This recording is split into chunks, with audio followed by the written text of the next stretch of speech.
두 번째 한 랭킹은 사라진 진술. 바로 보좌관 전화가 사라졌습니다. 저의 아이 같은 경우는 군 복무를 하루도 빠짐없이 성실하게 다 복무를 한 아이고요. 제가 국회의원이 아니었더라면 아마 다시 신검을 받았으면 군대를 안 가도 됐는데요. 아이는 굉장히 많이 화가 나고 굉장히 슬퍼하고 눈물을 흘리고 있습니다. 더 이상 건드리지 말아주셨으면 좋겠고요. 아들 수사건하고 관련이 있는 거 아닙니까? 차관으로 발령난 게? 예? 소설을 쓰시네. 소설을 쓰시네. 야, 그럼 보좌관에게 이렇게 전화하라고 지시한 것은 사실입니까? 지시했습니까? 장관님 그 당시에. 보좌관이 뭐하러 그런 사적인 일에 지시를 받고 하겠습니까? 만약에 장관님이 그때 보좌관에게 지시를 했다라면은 직권남용죄가 해당될 수 있고요. 일반적으로라면 맞겠죠. 그러나 그런 사실은 없습니다. 네, 추미애 법무부 장관 아들이 군대에 있을 때 특혜 휴가를 받았다 이런 의혹이 점점 커지고 있습니다. 특히 추 장관은 그동안 자신의 보좌관이 군 관계자에게 전화한 적이 없다 이렇게 부인했는데요. 민주당에서 전화를 건 사실을 인정하는 취지의 발언이 나왔습니다.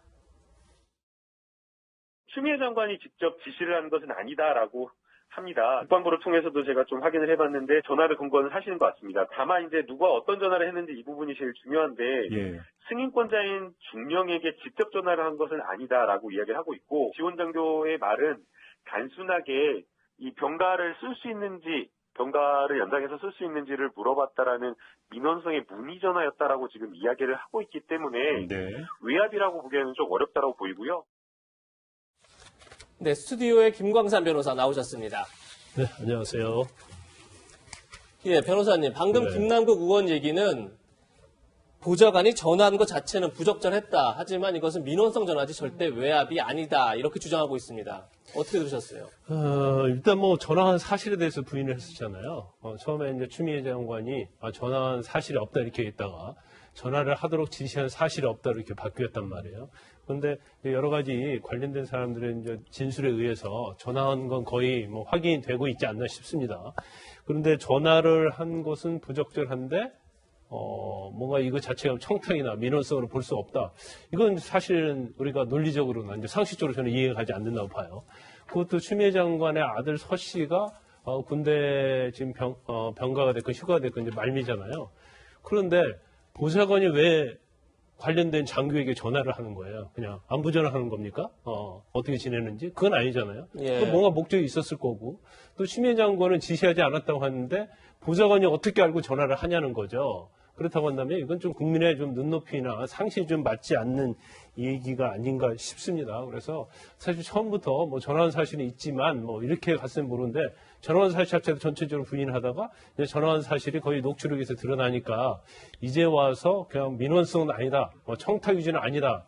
이게 과연 뭐 전혀 서 씨의 어떤 병가나 휴가와 관련해서 이게 연관성이 없다 이렇게 보기에는 굉장히 무리가 있지 않나 싶습니다. 네, 평론가님 더 큰 문제가 될 법도 한 게 사실 이 부대 관계자들이 이제 내가 보좌관으로부터 전화를 받았다 네네. 이렇게 검찰에 가서 이런 취지로 예. 답변을 한 거 아니에요? 근데 맞습니다. 문제는 동부지검에서 이 진술을 누락시켰다는 의혹이 나오고 있는 거예요. 관련 보도들, 언론들에 따르면 이 얘기가 나왔는데 동부지검은 그런 사실이 없다고 부인한 바가 있어요. 예. 그런 내용이 없었다. 자, 근데 조서에 없었던 건 맞습니다. 근데 문제는 진술이 없었느냐? 진술은 있었다는 겁니다. 그렇죠. 왜냐하면 진술한 사람이 직접 그렇게 이야기하고 있으니까요. 그렇죠. 그러니까 이 A 대위가 이게 1월부터 수사가 시작된 거예요. 동부지검 수사팀이 꾸려져서 배당을 받고. 그런데 6월에 이 A 대위를 불렀다는 거예요. 검찰이. 그래서 가서 여러 가지 진술, 미복귀 상황과 관련된 진술을 당시 지원 장교였기 때문에 했는데 보좌관 전화가 왔고 이렇게 처리가 됐다. 근데 그 내용 자체는 큰 게 아닐 수도 있어요. 보좌관이 전화 와서 병가를 더 연장해야 될 상황이다.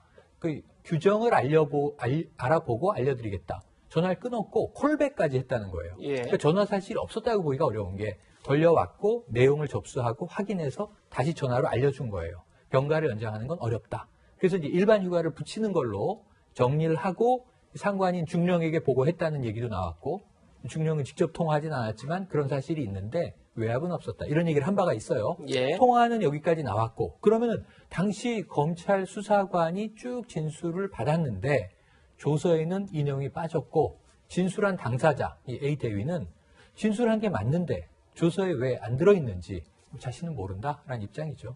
네. 네, 그러다 보니까 지금 군과 통화한 추미애 의원 보좌관이 누구냐 이런 데 관심이 모아지고 있습니다. 그런데 소국장님, 네. 현재 청와대 행정관을 근무하고 있다. 이게 확인된 거죠? 그게 언론 보도에서 그렇게 나오고 있습니다. 여러 명의 이제 추장관을 보좌했던 보좌관들이 있는데 다른 사람들은 전부 다 이제 부인을 한 상황이고, 그래서 현재 청와대 행정관으로 일하고 있는 그 추장관의 전 보좌관이 전화를 한 당사자인 것 같다라고 언론에서 이제 보도를 쭉 하고 있고요. 이 보좌관이 2011년에서 2017년까지 이제 추장관실에서 근무를 했는데, 이 2017년 당시에 지금 아들 휴가 미복귀 관련된 의혹 일 당시에 여러 가지 이제 추장관과 관련해서 좀 이 처리를 했던 그런 인물로 알려져 있기 때문에 결국은 이 인물이 지금 그 당시 핵심 인물 아니냐 이렇게 얘기를 하고 있는데, 현재 뭐 언론 접촉도 안 하고 있는 상황에서 정확하게 본인 입장이 아직 보도된 건 없습니다. 보니까. 예. 그런데 그 당시에 보좌관으로 근무했고 현재 청와대에 근무하고 있기 때문에 그와 관련해서 뭐 여러 가지 말이 나오고 있는 그런 상황입니다. 네, 뭐 변호사님 뭐 한 가지 좀 확인하고 싶은 게 참고인 조사 당시에 이 전화 내용이 좀 중요치 않아서 수사관이 좀 임의로 이렇게 신문 조서에 적지 않을 수도 있는 내용인가요? 검찰에 계셨으니까 아실 것 같은데. 이 사건은 전화 내용은 제일 핵심 포인트 중에 하나죠. 그러니까 청탁을 받았느냐, 아니면 그 시점에서요 미복귀 상태에서 이걸 무마하기 위한 거냐, 아니면 연장하기 위한 거냐. 어떻게 보면 지금 가장 문제가 되는 것은 추미애 장관이 그 당시 여당 대표였잖아요. 그럼 여당 대표의 어떤 영향력이 미쳤냐 미치지 않았냐가 굉장히 중요하잖아요. 그럼 어떤 식으로 책임 있는 장교에게 연락을 했냐, 하지 않았냐. 연락을 전혀 하지 않았음에도 불구하고 휴가가 적절하게 적법하게 처리됐다면 아무런 문제가 없는 거예요. 단지 부대 내에서 어떤 절차상 문제가 있기 때문에 뭐 징계를 한달지 감찰을 하면 그걸로 끝나는 사안이지만, 이 사건 자체는 압력을 가했느냐, 영향을 미쳤느냐 중요하기 때문에, 예. 그럼 영향을 미쳤는데 어떤 식으로 했느냐? 만나서 밥을 먹으면서 했느냐, 이 얘기를 하면서 했느냐, 전화를 통해서 했느냐, 이건 굉장히 중요한 거잖아요. 그러니까 가장 핵심 포인트는 전화를 했느냐 안 했느냐가 이게 사실은 이 사건 수사에 있어서 가장 중요한 부분이단 말이에요. 그런데 전화를 보좌관이 나한테 한 것 같다. 그래서 통화를 했고 콜백도 했다. 이런 얘기를 했다고 한다면 사실은 그날 조사한 거에 가장 핵심 부분인데, 네. 예. 이 부분에 대해서 뭐 그 대위의 얘기는 그렇잖아요.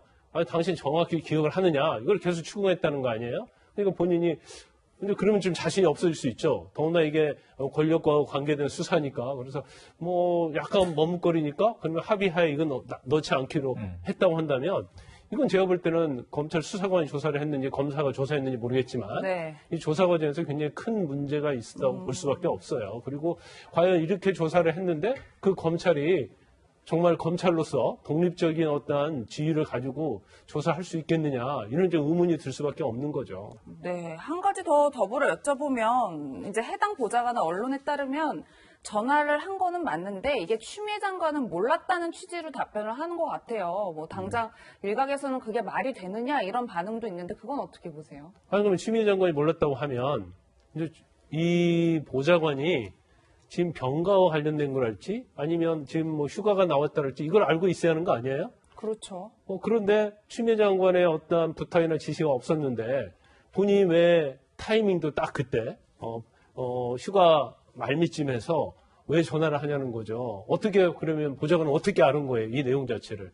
그리고 대위하고도 왜 그 여가는 얘기를 어떻게 할 수 있냐는 거죠. 그래서 이 부분은 제가 볼 때는 상식적으로 좀 이해가지 않아요. 그리고 처음부터 보좌관이 전화한 내용에서 다 부인했기 때문에 우리가 이제 진술의 어떤 말의 신빙성이라는 게 있잖아요. 근데 일부가 무너져 버리면 마치 다른 것이 다 거짓말한 것처럼 그런 우리가 느낌을 갖거든요. 그래서 이 부분에 있어서도 좀 대응을 처음부터 좀 잘못했지 않았나 싶습니다. 네. 네, 추장관 아들 특혜 휴가 의혹에서는 휴가 일수가 너무 많다는 그런 지적도 나옵니다. 야당에선 다른 병사 휴가 일수가 28일인데 그보다 훨씬 긴 58일을 휴가를 썼다. 과연 이 과정에 추장관의 힘이 작용한 것 아니냐, 이런 주장을 펴고 있는 건데, 먼저 추장관 아들이 병가를 낸 상황을 저희가 달력으로 한번 정리해봤습니다. 첫 번째 1차 병가가 6월 5일부터 14일까지 열흘간 진행됐습니다. 그리고 다시 2차 병가가 15일부터 23일까지 9일간 진행됐고요. 그리고 다시 이제 얘기한 것처럼 21일 날 지금 조금 전에 얘기했던 추미애 의원 보좌관이라고 알려진 사람이 A 대위에게 전화를 해서 병가를 연장할 수 있느냐 이렇게 문의를 했다는 거고, 지금까지 알렸던 건 당직 사병이 23일 날 추미애 장관 아들이 복귀하지 않아서 25일 날 전화를 했더니 집이라고 그래서 빨리 오라고 그랬다. 그런데 당시에 자신이 알지 못하는 대위가 와서 내가 휴가 처리를 했으니 미복귀를 보고하지 말아라 이렇게 얘기를 했는데, 어쨌든 개인 연가가 다시 주어졌고 그게 27일까지 휴가를 썼다. 이렇게 해서 지금 추미애 장관 아들이 약 58일간 휴가를 썼다 이렇게 지금 알려져 있는데, 조 국장님, 이게 이제 카투사 제대자들이 봤을 때도 너무 휴가 수가 많다 이런 주장이 나오고 있어요. 예, 그런 보도들이 언론에 계속 나오고 있죠. 공식 휴가가 28일인데, 그리고 카투사들이 이제 외박을 뭐 수시로 나오니까 뭐 굳이 휴가 이런 게 없는데 58일 너무 많다 뭐 이렇게 얘기하면서 간혹 뭐 체육대회 같은 데서 특별히 포상을 받았다거나 이런 데 나오는 경우가 있긴 하지만, 그걸 감안해도 58일 나왔다는 건 너무 많다 이런 보도들이 있었는데, 결국 이게 이제 핵심은 이 병가를 쓴 부분들이 과연 적법하게 절차를 거쳐서 이루어졌느냐, 그리고 그러한 과정에서 이제 그 당시 민주당 대표로 있던 추 장관의 어떤 영향력이 작용했느냐, 이게 이제 핵심인 거거든요. 얼마 전 MBC 보도를 보면은 어쨌든 여러 가지 이 절차적인 부분에서 군이 상당히 문제가 있었다. 그리고 행정적으로, 서류적으로 상당히 여러 가지가 부족했다. 이 부분은 이제 정경도 장관도 국회에 나와서 일정하게 인정을 한 것 아니겠습니까? 예. 그 부분은 어느 정도 정리가 된 것 같고, 문제는 이 과정에서 이제 그 당시 추 장관이 어떤 영향력을 행사했는가 하는 그 부분인데, 아까 김 변호사도 조금 얘기했지만 추 장관이 얘기했던 핵심 부분에서 보좌관이 왜 전화를 합니까? 라고 국회에 나와서까지 굉장히 강하게 보좌관이 전화를 했다는 부분에 대해서 부정을 했단 말입니다. 그렇죠. 그런데 지금 뭐 민주당 김남국 의원도 얘기를 했지만 어쨌든 보좌관이 전화를 한 걸로 지금 그렇게 나오고 있어요. 예. 그렇다면 그걸 어떻게 해석해야 어떻게 받아들여야 될 건가 하는 부분이죠. 일단 추 장관이 국회 답변과 실제적으로 보좌관이 전화를 했다는 그 부분, 그걸 아까 이제 보좌관이 전화를 한 건 맞은데 추 장관은 몰랐다. 물론 이렇게 얘기를 할 수 있겠지만 그 얘기를 듣는 국민들이 얼마나 그걸 받아들일 수 있을 것인가는 다른 문제인 거죠. 그럼 보좌관이 어떻게 군 관계자의 전화를 알았을 것이며, 이게 상식적으로 잘 이해가 안 되는 부분이 있지 않습니까? 그렇기 때문에 이 휴가 일수, 뭐 단순히 날짜도 중요하겠지만은 그보다는 이런 아들 관련된 부분에서 그 당시 추 장관의 영향력이 있었는가, 이것이 결국 이제 이 부분의 이 사건의 핵심인 것이죠. 네, 예. 편호가님, 그런데 저희가 뭐 추 장관 아들 측 입장도 좀 짚어봐야 될 것 같은데, 맞습니다. 일단 병과 휴가 관련해서는 우리는 필요한 서류도 다 냈고 법적으로 문제될 건 없다, 이런 입장인 것 같아요. 네네, 맞습니다. 아까 쭉 이제 1차 병가, 2차 병가, 또 일반 휴가를 붙인 날짜들, 23일간의 긴 날짜를 보면 그 25일 휴일이에요. 근데 왜 복귀 안 했느냐? 당직 사관과 이제 통화한 내용. 여기도 약간 진위 공방이 있어요. 그러니까 예. 이제 이 당직 사병은 병장인데 통화했다. 근데 의정부가 부대고 서울이 집이니까 택시 타고 온다고 알고 기다렸는데 전화가 와서 휴가 처리가 됐으니 걱정 말아라는 이제 통화를 했다는 거고, 이 아들 서 씨 측은 아예 그런 통화 자체가 없다. 그 당직 사관은 다른 막사에 있는 병사고 일면식이 없다. 이렇게 또 부인을 하고 있어요. 그렇죠. 그 진위 공방이 하나 있고, 네. 서 씨 측의 입장은 아까 물은 것과 관련해서는 뭐 군내의 규정이 어떻게 돼 있는지 일개 병사가 어떻게 아느냐. 요청되는 서류 다 냈다.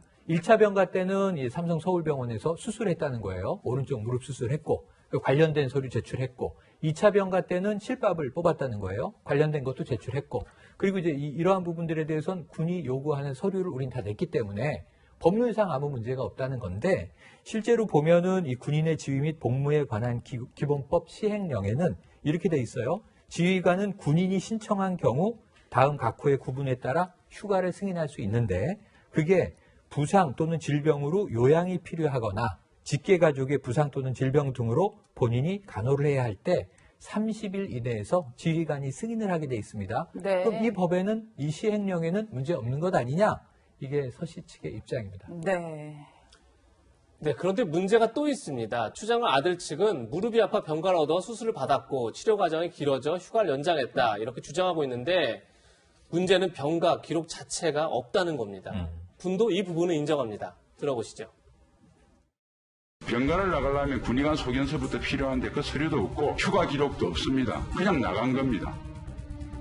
승인을 했더라도 그 승인을 한 거고 그래서 이제 승인을 했는데 서류상에 그런 것들이 안 남겨져 가지고 뭐 행정 절차상의 오류나 이런 것들은 있을 수 있다고 봅니다.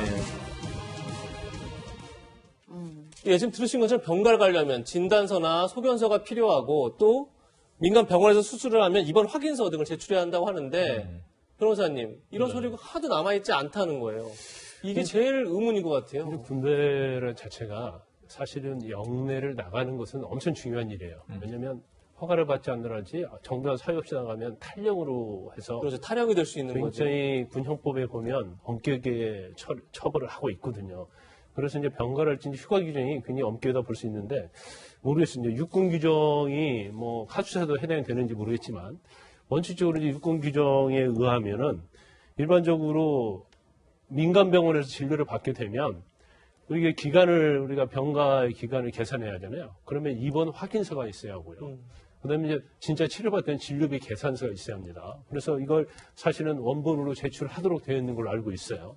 그런데 지금 국방부에서 얘기하는 것은 이 원본 자체를 보관하고 있지도 않다는 거죠. 그리고 5년 동안 보관하고 돼 있어요. 근데 지금 3년밖에 안 돼 있잖아요. 그런데 보관이 안 돼 있는 것만이 이게 약간 의문점이 있는 게 아니고 서류 자체를 접수했다는 기록도 없다는 거예요. 그러면 이게 어떻게 처리되는 건지. 물론 연대 내 통합 시스템에 이런 부분이 기록이 돼 있다고 하는데 그 기록만 돼 있는 것이 과연 이걸로 되느냐. 거기에 대한 근거 자료가 있어야 할 거 아닙니까? 그래서 아마 이 부분도 한번 검찰에서 조사한다랄지 하고 그다음에 이제 국방부에서 이게 아무리 착오다 할지라도 어떻게 법 규정에는 5년 동안 보관하게 돼 있는데 아예 접수 기록 자체도 없는 거에 대해서는 국방부에서 좀 설득력 있게 좀 설명을 좀 해야 할 것 같습니다. 네, 평론가님 지금 일단 국내 행정적 절차 오류는 좀 발생하고 있는 것 같긴 한데 이뿐만 아니라 좀 살펴보니까 열흘이 넘는 병가는 뭐 일종의 요양 심의 같은 걸 거쳐야 하는 것 같은데 이 부분도 안 됐다는 얘기가 맞습니다. 있어요. 그러니까 MBC 보도에서 복수의 규정이 위반된 정황이 있다. 이렇게 보도할 때 하나는 아까 말씀하신 대로 서류 원본이 입원 확인서와 진료비 계산서가 제출됐다면 5년 보관해야 되는데 3년 전인데 서류가 없다는 게 규정 위반이라는 게 하나 근거고요. 두 번째로는 지금 말씀하신 대로 10일 이상의 어떤 요양이 필요하면 상당히 중한 부상일 수 있잖아요. 그렇죠. 질병도 그렇고 그리고 전추 2주 이상이면 상당히 이제 굉장히 아픈 거예요. 그런데 이제 이런 정도는 그냥 임의로 휴가를 주는 게 아니라 요양 심의를 거쳐야 하는데 이건 군의관의 의학적 판단을 거쳐야 된다는 거예요. 군인 신분이기 때문에. 그래서 예를 들면은 부대로 일단 수술을 하고 입원해 있던 과정에서 병가를 연장한다라고 하면 부대로 들어오거나 군 병원으로 가거나 해서 군의관이 보고 정말 이 정도면은 연장해 줘야 되겠습니다라는 군의관의 판단이 들어가야 하는데 그런 절차가 없었으므로 이것은 어쨌든 규정 위반에 해당하지 않는가 하는 이제 관측들이 나오는 상황입니다.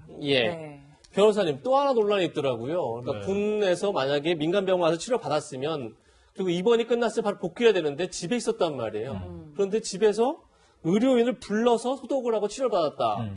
그러다 보니까 이거 왕진을 받은 거냐 집에서 이런 논란이 또 있던데 근데 어떻게 된 거죠? 원시 이제 태어나면 바로 부대에 복귀하는 게 원칙이죠. 그런데 부대로 가지 않고 이제 집으로 갔다는 것도 이것도 사실은 석연치 않아요. 그리고 물론 수술을 해서 실밥을 뽑고 병원에 가서 실밥을 뽑고 그다음에 집에서 의료인을 불러서 소독을 했다고 하는데 이건 사실인지 어쩐지는 확인됐는지 어쩐지 모르겠지만 정말로 그랬다고 한다면 요즘 누가 의사 불러가지고 집에서 소독을 합니까? 그럼 이것도 사실은 굉장히 어떻게 보면 국민의 눈높이에 맞지 않아요. 그리고 더군다나 이 서 씨가 물론 다리가 아플 수도 있지만 사실은 저도 마찬가지고 아무리 고유주의에 있는 사람들라도 아들이 집에 있는데 소독하는데 병원에 의사가 됐는지 간호사가 됐는지 모르겠지만 불러서 왕진을 받아서 치료를 받는다? 이거 자체도 사실은 너무 그 당시에 어떤 추 장관의 어떤 여당의 대표라는 그런 것들이 좀 영향을 미치지 않았을까 저는 그렇게 봅니다. 네, 변호사님 개인 의견 잘 들었습니다.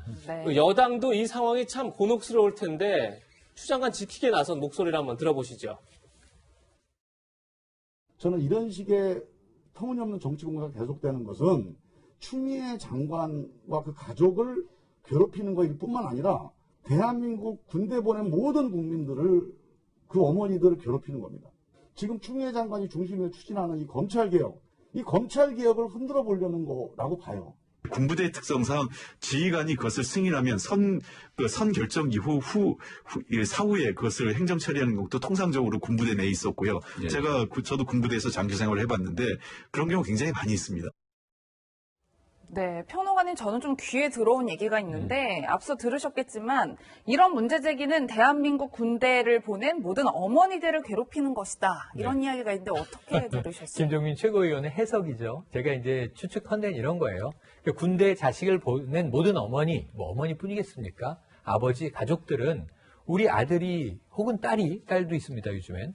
굉장히 건강하게 잘 복무하고 있길 원하는 거죠. 그렇죠. 근데 아프다 그러면 가슴이 아프니까 아플 때는 최대한의 인권보장뿐만 아니라 의료적인 케어가 이루어지길 바라는 게 아마 장병 가족의 마음일 거예요. 그렇죠. 그래서 이렇게 이 여당 의원의 시각으로 야당에서 집요하게 공세를 하는 게 추미애 법무부 장관이라기보다는 한 장병의 어머니인 추미애라는 가정하에 그건 다른 엄마들도 공감할 수 있는 거 아니냐 하는 건데 이 두 개의 시각이 존재할 수 있습니다.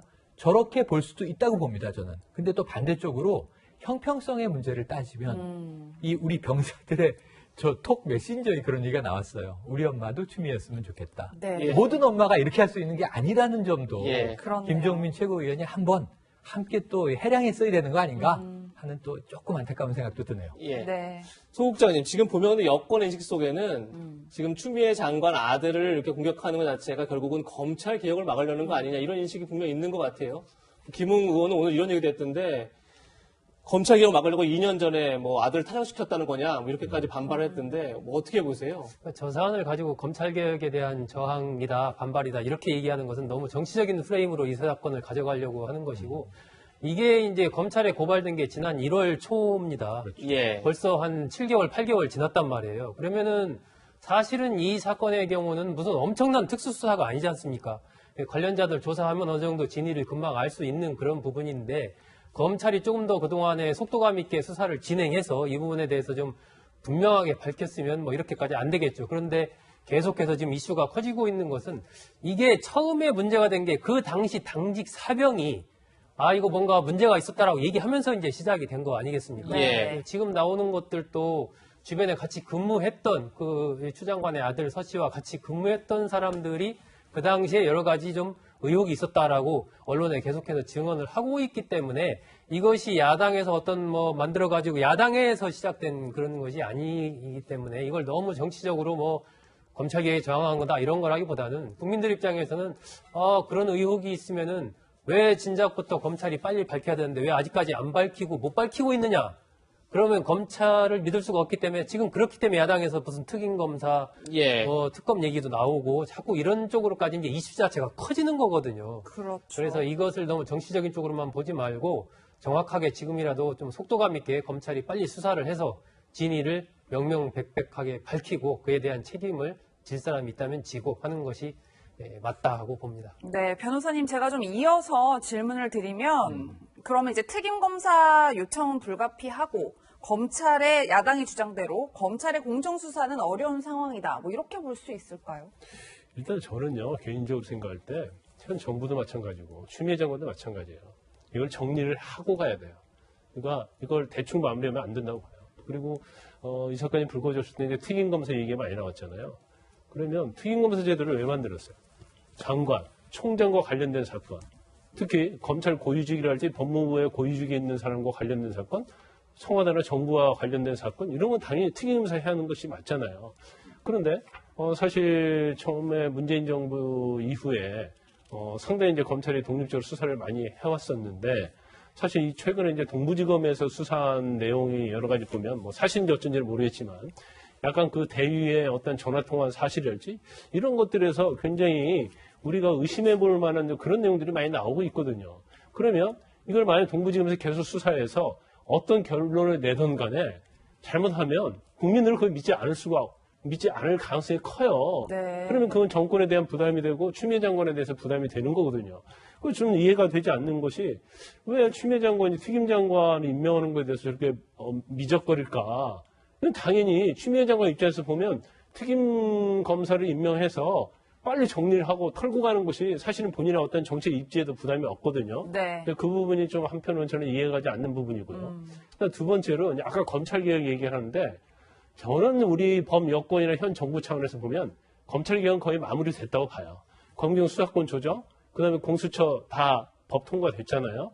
그리고 인사청산, 검찰 내에 다 인사청산해서 이제는 뭐 윤석열 사단이 사실은 핵심직이 있지 않아요. 그럼 이 정도면 검찰개혁은 거의 마무리가 됐는데 이제 와서 걸핏하면 이런 거 가지고 검찰개혁을 흔든다고 이렇게 말하는 것은 사실은 뭐 이해가지 않는 측면이 좀 있을 수 있다고 봅니다. 네. 네. 지금까지 추미애 장관 아들을 둘러싼 휴가 특혜 의혹 짚어봤습니다.